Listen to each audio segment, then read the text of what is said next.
Welcome to the Central Indiana Sports Report's Class 4A Sectional 20 preview with Michelle Garmon of the Tipton Tribune and Elwood Call Leader, Grant Shouse of the Action Sports Network, Lebanon Reporter Sports Editor Will Willems, and Muncie Star-Press Sports Editor Cade Hampton. Before we get to our interviews and predictions, which are at the end of the podcast, please let me quickly tell you about what's going on at the Central Indiana Sports Report. We have IU, Purdue, Pacers, Colts, Fever, and IndyCar reports every week. We also have preview podcasts and reaction podcasts. We also preview all of the area football games every week and have a scoreboard show Friday night after the games are over. Michelle Garmon joins me on Friday for our Week 10 previews and predictions and the scoreboard show. Please check it out. It is a lot of fun. I learned this week that hitting the like button helps distribute the podcast, so if you would, please do that for us. I know it sounds strange, but it really does work. And if you wouldn't mind, please subscribe and follow. We're at SoundCloud, Spotify, Apple, Amazon, YouTube, Twitter, Instagram, Facebook, you name it, we're there. Lebanon opens up Sectional 20 on Friday night at 3-6 Culver Academy. With a win, the Tigers will host winless Frankfort in the semifinals. In the other half of the bracket, it will be Muncie Central against Marion in a rematch of North Central Conference rivals. And defending champion Huntington North is at Logansport in a big one. Here's Lebanon Reporter Sports Editor Will Willems to talk about the Tigers, followed by Muncie Star-Press Sports Editor Cade Hampton and his thoughts on the Muncie Central Bearcats. After we hear from Cade and Will, Michelle, Grant, and I will make our sectional championship predictions. We did 11 of these sectional previews. Please go check them all out. Well, 11 podcasts in one day. There may be some errors. We continue our preview of Class 4A Sectional 20. Lebanon Reporter Sports Editor Will Willems. Sectional 20 is where you can find the 7-2 Lebanon Tigers taking on 3-6 Culver Academy. It's a game, Will, that Lebanon expects to win, I would assume, but they don't want to take anything for granted.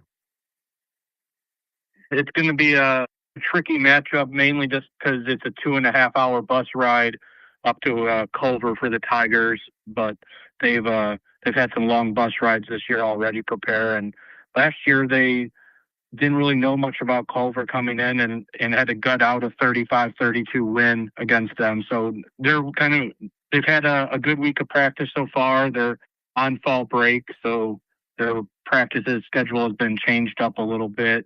They're looking forward to the opportunity to go and travel up to Culver and hopefully get a good start to the postseason on Friday. What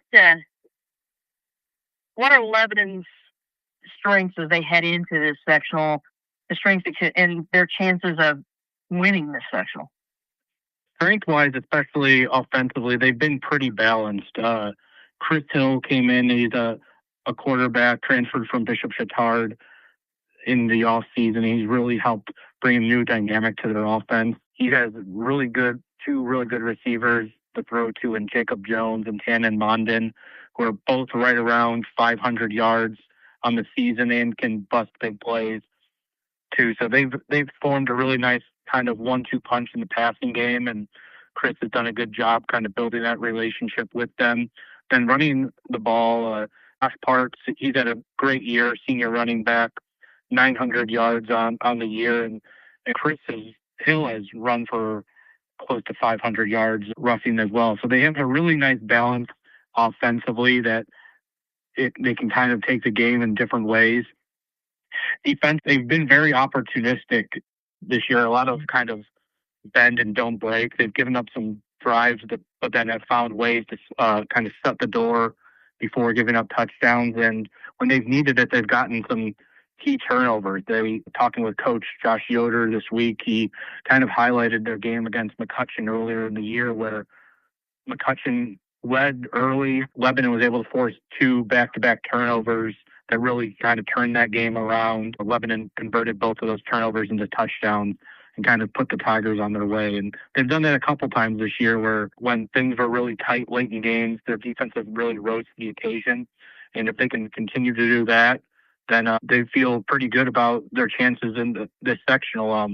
They're not taking anything for granted. They have the best record in this sectional, and I think maybe on paper they could be the favorites, but they also haven't won a sectional title since 1997, and that's the only sectional title they have in school history. So they're not going to overlook anybody in the bracket, and they're going to try to take this week by week and hopefully walk away with a trophy in a few weeks. They're not going to overlook anybody, but they had to love seeing Logansport, Huntington North, and Muncie Central all on the other side of the bracket. I mean, if they had to kind of pick a draw, I don't think that it would be really much different than what it is.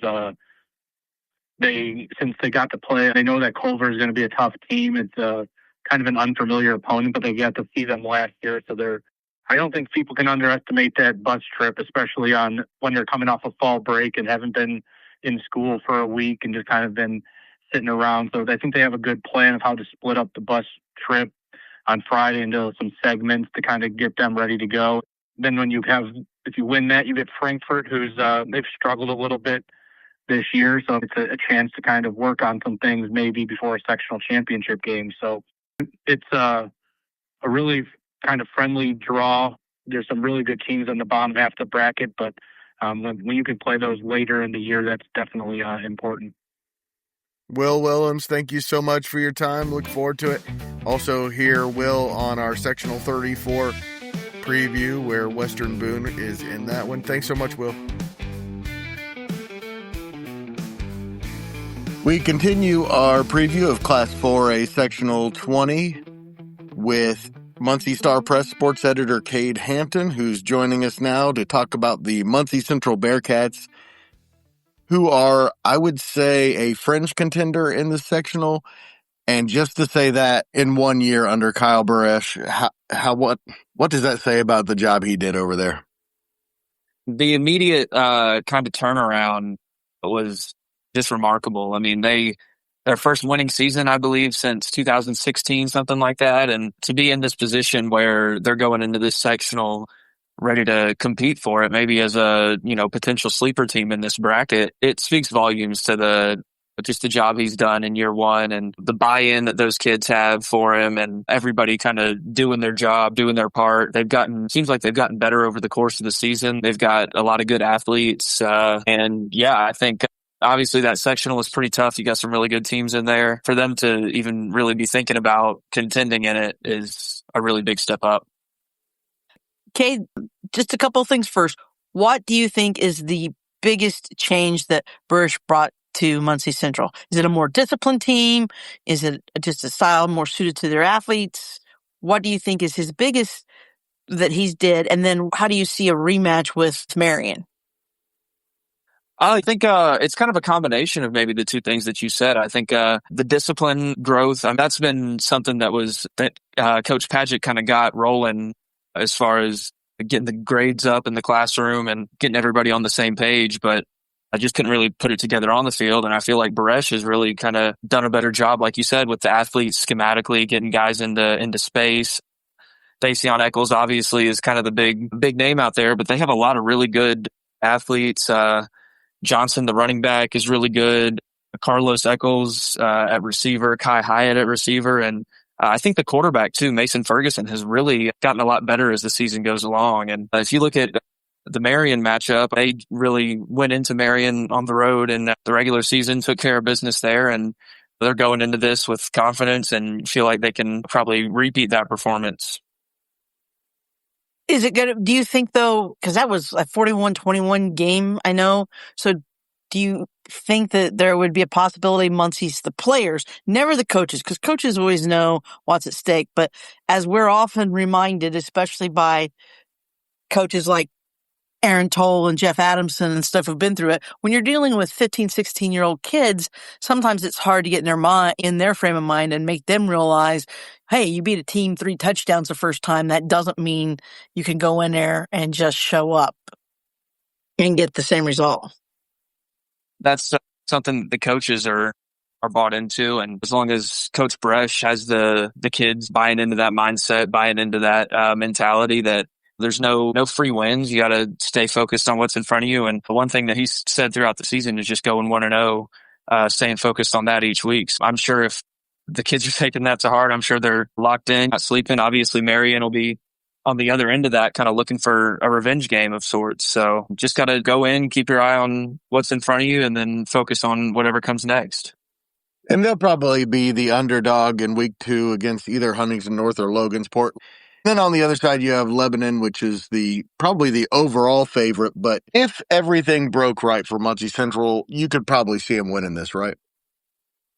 They certainly have the talent, the athleticism, the depth. You heard me rattle off all those playmakers that they've got. They certainly have the ability to do that. Their defense is really stout, especially up front. So, I mean, they could certainly, if the things fall their way and they keep things going, they can certainly make kind of a surprise run here. You look at their last regular season game against a really, really good 5A school in Lafayette, Jeff, and they kind of put a scare in them in the first half a little bit, kind of hung in there for a while. So if they can put something like that together and then just kind of finish and take care of things in the second half, then they certainly could. They have the potential to do this, I think. Cade Hampton of the Muncie Star-Press, thank you so much for your time. I appreciate it as always. Of course. Okay, guys, we heard from Cade Hampton and Will Willems. Looks like Lebanon is the favorite, but I wouldn't say an overwhelming favorite by any stretch. Michelle, who are you taking? I'm going to take Lebanon. I think they've had a really good year, and I think if they get by that long drive, they'll be fine. I'm going to take Lebanon as well. They seem like the favorite to come out and win that sectional. It's a sweep. I'm taking Lebanon as well. Love what Josh Yoder's doing in his first year over there. It's going to be very interesting to see who comes out of the other side of the bracket because Muncie Central, Huntington North, and Logansport all look like they could come out of that side, and it would be interesting to see who it's going to be, guys. I wouldn't be surprised if Huntington North comes out of that. I know they're 4-5, but I would not be surprised if they do. Look out for Logansport and Muncie Central. We've talked about all year about what a job Al Burrish has done for that Muncie Central program. Wouldn't shock me if either of those teams came out and won it, even with Huntington, like Michelle said. That's actually going to be a really competitive sectional. I'm going to take Muncie Central out of the top. I'm going to say Lebanon, Muncie Central in the sectional championship. Thanks, guys.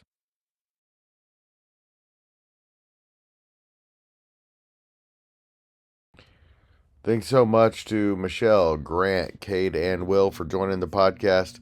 And thank you for listening. Please share this podcast with a high school football fan in your life and help spread the word that the Central Indiana Sports Report is here, talking about Central Indiana sports every single day.